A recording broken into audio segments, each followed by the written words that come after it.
ये सप्ताह आपके लिए थोड़ा सा भाग दौड़ रहेगा, खर्चे रहेंगे, घर में मेहमान आने का योग है, आपसी तनाव बनेगा, पारिवारिक तनाव बन सकता है, संतान से, परिवार से थोड़ी सी चिंता हो सकती है, लेकिन कुल मिला के आर्थिक दृष्टि से अच्छा रहेगा, पारिवारिक सुख शांति इससे अच्छा होगा।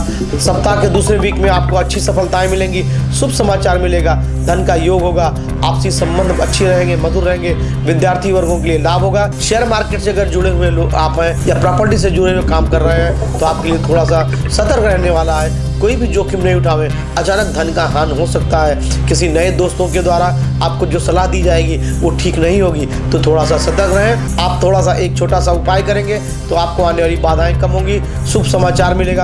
आप एक लोहे का छल्ला अपने पर्स में हमेशा रखें या अपने कबाड़ में रख लें, लोहे का छल्ला, रिंग जिसको छोटी सी बोलते हैं, मुंदरी बोलते हैं, उसको रखेंगे तो पूरा सप्ताह आपके लिए अच्छा जाएगा। व्यवसाय में, स्वास्थ्य में अच्छी सफलताएं मिलेंगी। आपके शुभ रंग हैं हरा, लाल। आपके शुभ दिन है सोमवार, बुधवार।